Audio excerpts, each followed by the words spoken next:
আচ্ছা, আসুন আমরা ঈশ্বরের বাক্য শ্রবণ করি। কেননা আমি সুসমাচার সম্বন্ধে লজ্জিত নহি, কারণ উহা প্রত্যেক বিশ্বাসীর পক্ষে পরিত্রাণে ঈশ্বরের শক্তি। আমেন।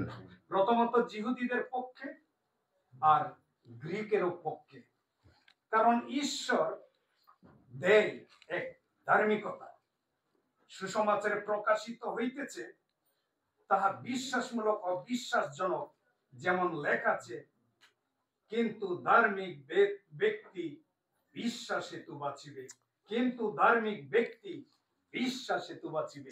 আমরা সকলে বলবেন, আমরা সকলে বলি, ঈশ্বর তার এই জীবন্ত বাক্যের মধ্য দিয়ে আমরা প্রত্যেকে প্রচুর প্রচুর আশীর্বাদ দান করি। আমরা সকলে বলি amen, amen, praise the Lord. আজকে বিষয়টা হচ্ছে সুসমাচার প্রয়োজন কেন, আমাদের আসলে সুসমাচার কেন প্রয়োজন, এটা আমাদের একটু আজকে আমি শেয়ার করতে চাই।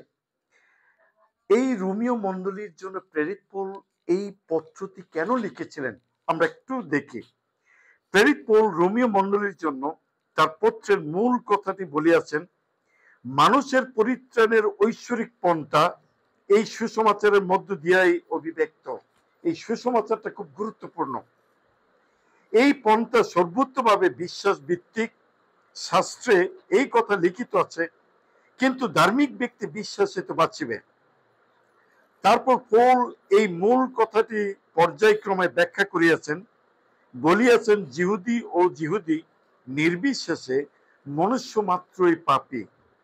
পাপের ফলে ঈশ্বরের সহিত মনুষ্যের বিচ্ছেদ ঘটিয়াছে। এই বিচ্ছেদের অবসান ঘটাইয়া মিলন সম্ভব হইতে পারে একমাত্র যীশু খ্রিস্টে বিশ্বাসের মাধ্যমে।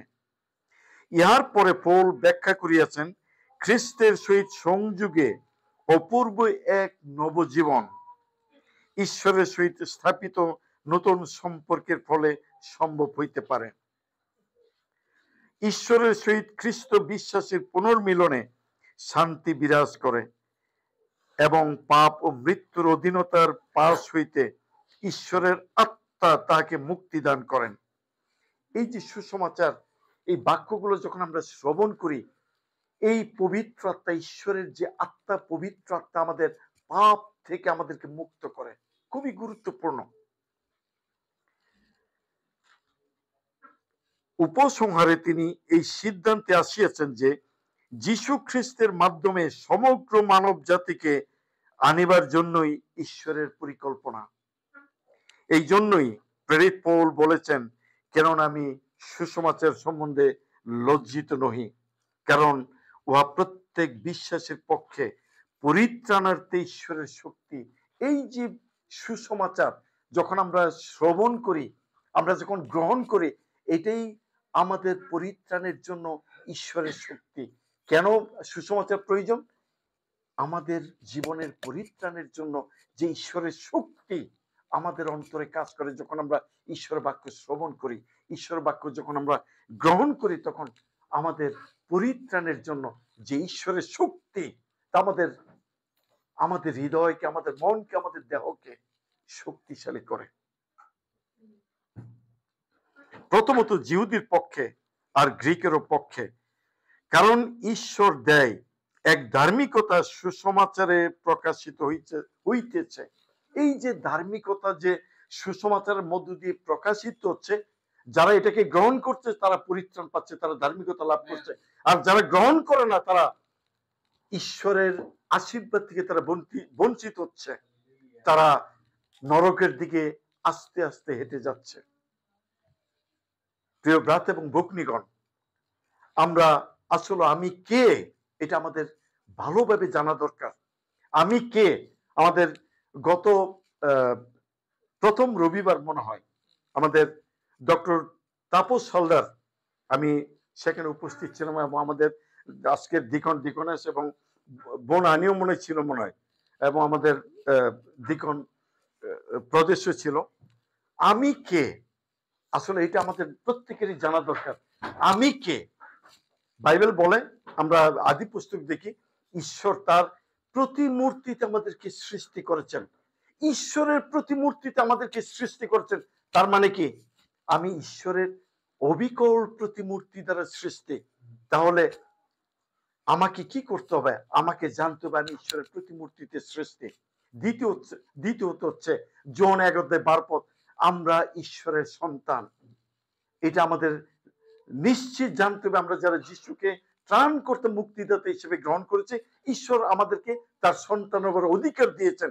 এবং ঈশ্বরের সন্তান হবার যখন আমরা অধিকার প্রাপ্ত হয়েছে, আমরা যখন ঈশ্বরের সন্তান, তখন আমাদের ঈশ্বর যেভাবে পবিত্র সেভাবে পবিত্রতায়, সরলতায়, নম্রতায় আমাদের জীবনযাপন করতে হবে। তাই প্রিয় ব্রাত এবং বুকনিগণ, তারপর ঈশ্বর আমাদের, আমরা গত শুক্রবারে বলেছিলাম, আমরা কিন্তু ঈশ্বরকে মনোনীত করি নাই, যিশুকে মনোনীত করেন, কিন্তু তিনি আমাদেরকে মনোনীত করেছেন, আমাদেরকে তিনি মনোনীত করেছেন। এবং আমাদের প্রত্যেকের জীবনের জন্য ঈশ্বরের পরিকল্পনা রয়েছে, এটা আমাদের জানতে হবে। আমরা মনে করি আমি যেভাবে জীবনযাপন করছি আমার ইচ্ছা অনুসারে, নো, প্রত্যেকটি জীবনকে, প্রত্যেক মানুষকে ঈশ্বর তার পরিকল্পনা অনুসারে সৃষ্টি করেছেন, যেন তার পরিকল্পনা অনুসারে আমরা যেন জীবনযাপন করি। এবং প্রিয় ব্রাত এবং বুকনিগণ, ঈশ্বর চান আমরা যেন প্রত্যেকেই নরক যন্ত্রণা অগ্নিতে যেন নিক্ষিপ্ত না হই, আমরা যেন পরিত্রাণ পাই। জন 5:24 আমি সত্য সত্য তোমাদেরকে বলিতেছি, যে ব্যক্তি আমার বাক্য শুনে এবং যিনি আমাকে পাঠিয়েছেন তাকে বিশ্বাস করে, সে অনন্ত জীবন পাইয়াছে। পাবে বলে নাই, অনন্ত জীবন পাইছে, সে পরিত্রাণ পেয়েছে, যারা যীশু খ্রিস্টকে ত্রাণ করতে মুক্তিদাতা হিসেবে বিশ্বাস করেছে। এবং তাকে দোষী বলে স্থির করা হবে না, কিন্তু সে মৃত্যু থেকে জীবনে পার হয়ে যায়। আমরা যখন মৃত্যুবরণ করি, মৃত্যুর পরে সে সরাসরি স্বর্গে যাবে, নরকে নয়। আমরা যারা যিশুকে ত্রাণ করতে মুক্তিদাতা হিসেবে বিশ্বাস করেছি, আমাদের জন্য নরক নয়, আমাদের জন্য স্বর্গ। দরজা খুলে আমরা যখন বাইরে যাই, ঠিক মৃত্যুর মানেই দরজা খুলে আমরা স্বর্গে যিশুর কাছে আমরা চলে যাই। এটি আমাদের জন্য ঈশ্বরের অনুগ্রহ, এটি আমাদের জন্য ঈশ্বরের পরিত্রাণ। এর জন্য আসুন আমরা, বাইবেল যেটা বলে তাহা বিশ্বাসমূলক ও বিশ্বাসজনক। এই যে ঈশ্বরের বাক্য, এটা অত্যন্ত বিশ্বাসমূলক এবং বিশ্বাসজনক। যেমন লেখা আছে, কিন্তু ধার্মিক ব্যক্তি বিশ্বাস হেতু বাঁচবে। যখন যিশুকে শয়তান যখন পরীক্ষা করেছিল, তুমি অনেকদিন 1 মাস না খেয়েছো, 40 দিন 40 রাত না খেয়েছো, তুমি রুটিকে না পাথরকে তুমি রুটি বানিয়ে খাও, কারণ তুমি ক্ষুধার্ত। তখন তিনি বলেছিলেন, মানুষ কেবল রুটিতে বাঁচে না, ঈশ্বরের প্রত্যেকটি মুখ নির্গত বাক্য দ্বারা বাঁচে। এই বাক্যটা হচ্ছে আমাদের জন্য আত্মিক জীবনের জন্য অত্যন্ত গুরুত্বপূর্ণ। এর জন্যই বাইবেল জন 15:5 বলেছেন, আমি ছাড়া তোমরা কিছুই করিতে পারো না। এর জন্য যিশুর সঙ্গে গভীর সম্পর্ক আমাদের প্রয়োজন। ঈশ্বরের বাক্য এবং প্রার্থনার মধ্যে দিয়ে আমরা ঈশ্বরের সঙ্গে, যিশুর সঙ্গে গভীর সম্পর্ক রাখতে পারি। ঈশ্বর তার এই পবিত্র বাক্যের মধ্যে দিয়ে আমাদের সকলকে প্রচুর আশীর্বাদ দান করুন।